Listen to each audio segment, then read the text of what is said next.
Hello students, today we are going to study spontaneity, entropy and Gibbs free energy. Okay, so starting with the spontaneity. If I say a simple word spontaneous, you will understand that what is anything which is occurring, okay, doesn't need any initiation, okay. But here in spontaneity means what? A process which has natural tendency to occur, okay, either of its own or after a proper initiation under a given set of conditions. Okay, so what does this mean? It means any reaction which doesn't need any initiation, or if a slight initiation is given, okay, it proceeds on. Okay, so here spontaneity, if I say it is of two types, okay, first is what? A spontaneous process, and another is what? A non-spontaneous process. Okay, so when we talk about spontaneous, right now I said no initiation needed or a slight initiation needed. Okay, when we are talking about no initiation, think about evaporation of water. Do we provide anything? No, isn't it? Evaporation takes place of its own, isn't it? It is a surface phenomenon and it takes place of its own in the environmental condition only.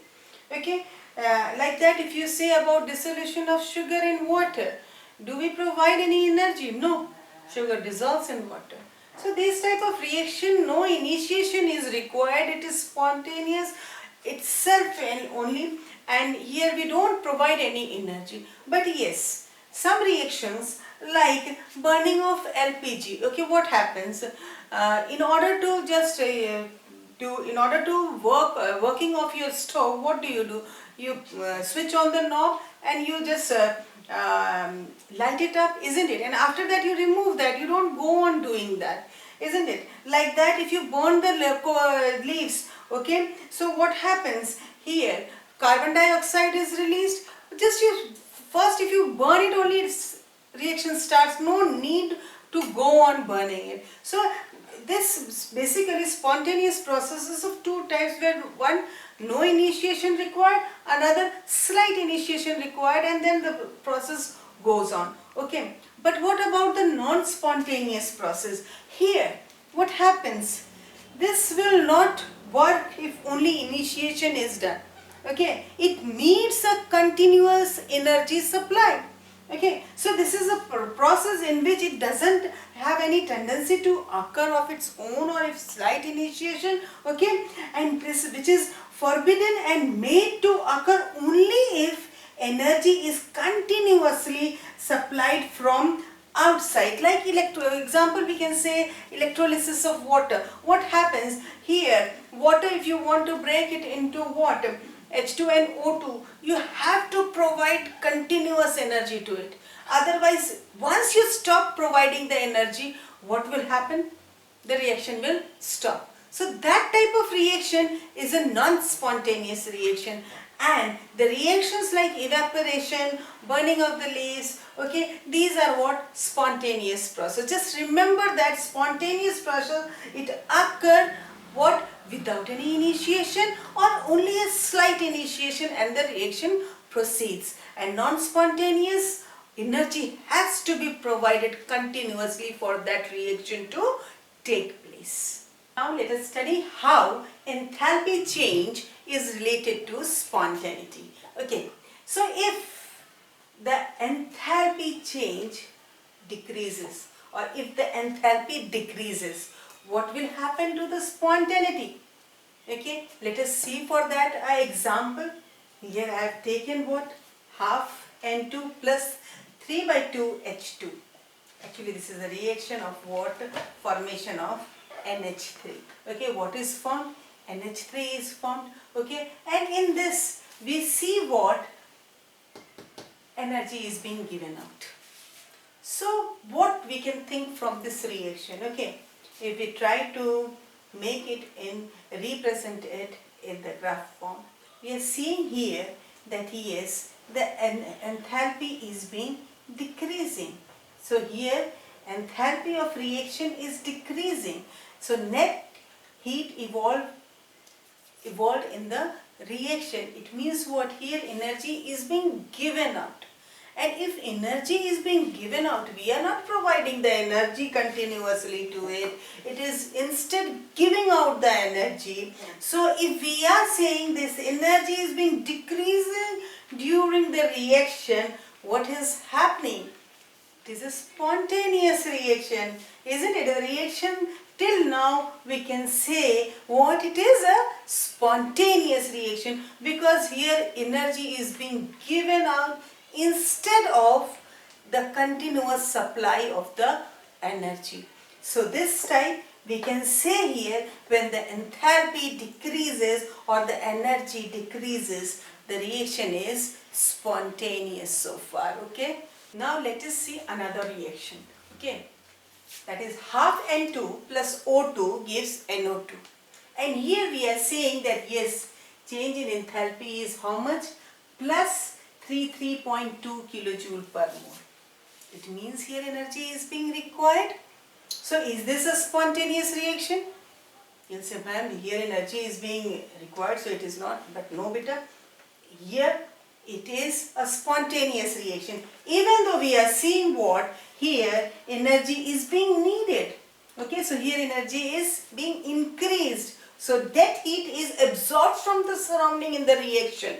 Okay, but then also this is a spontaneous reaction. Okay, here the enthalpy and no alone can't be a factor which we can say that yes, whether it is spontaneous or whether it is not spontaneous, because here when we are providing this energy, only the reaction is taking over. If we will not provide this energy, reaction will not take over. But yes, something happens in the reaction in which it makes the reaction to continue forward. Okay, so here we can't say that this enthalpy is only the factor to decide whether the reaction is spontaneous or not. Okay, so next we will be studying entropy, which will be explaining it more properly. So we have studied right now that the enthalpy, change in enthalpy can't only say that whether the reaction is spontaneous or not. Okay, so what is that factor which can decide now?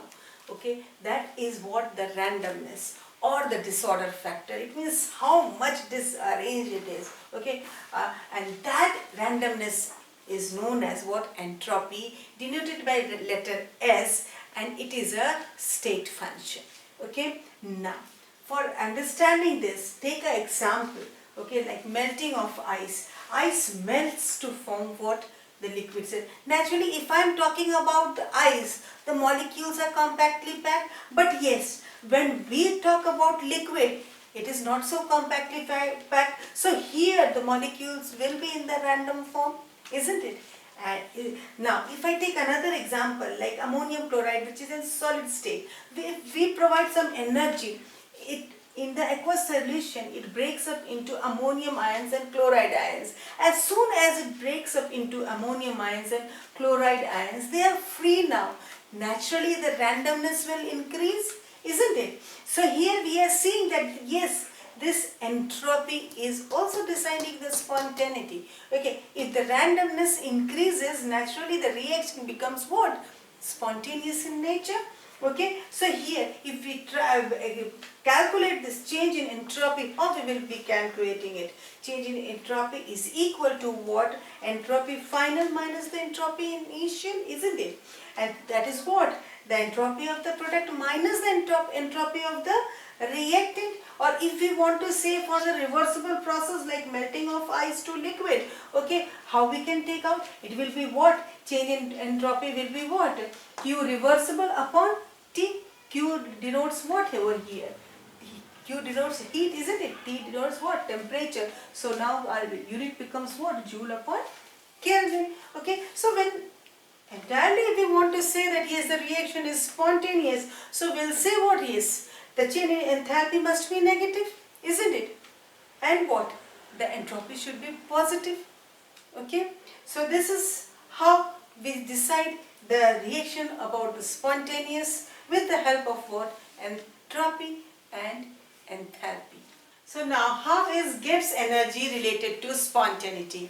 Okay, actually what is this Gibbs energy? It is the free energy, okay? It is the amount of energy available from the system at a given set of conditions that can be put into work. Okay, so this is the energy which can be used for doing work in a system which is available to it. Okay, so here Gibbs energy, okay, it is represented, this Gibbs energy is represented by letter G, okay, and this Gibbs energy is equal to what? Enthalpy minus T, T means what?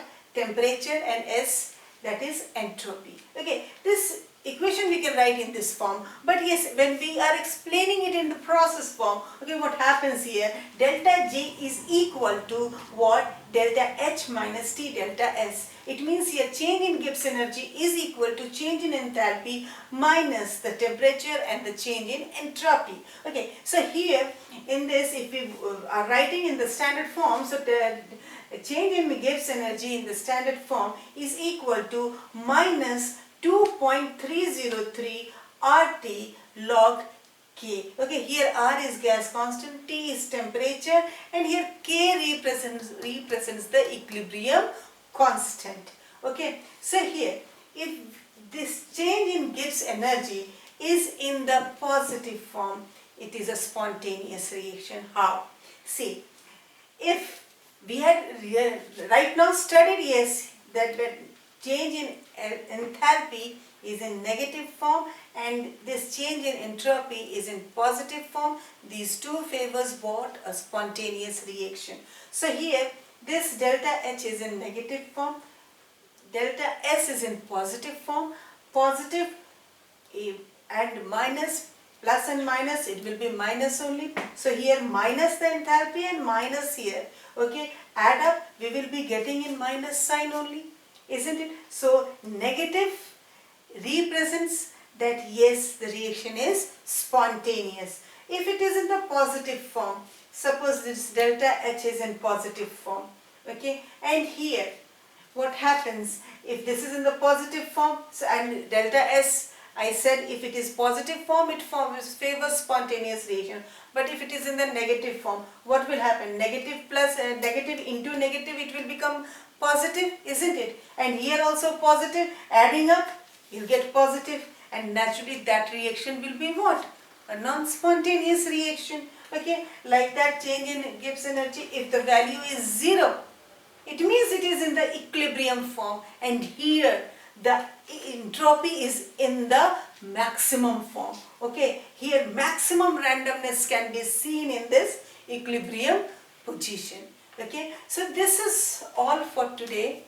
Okay, and this chapter also thermodynamics, because with this Gibbs energy and spontaneity we come to the end of this chapter thermodynamics, and this is all for today. Good day, take care.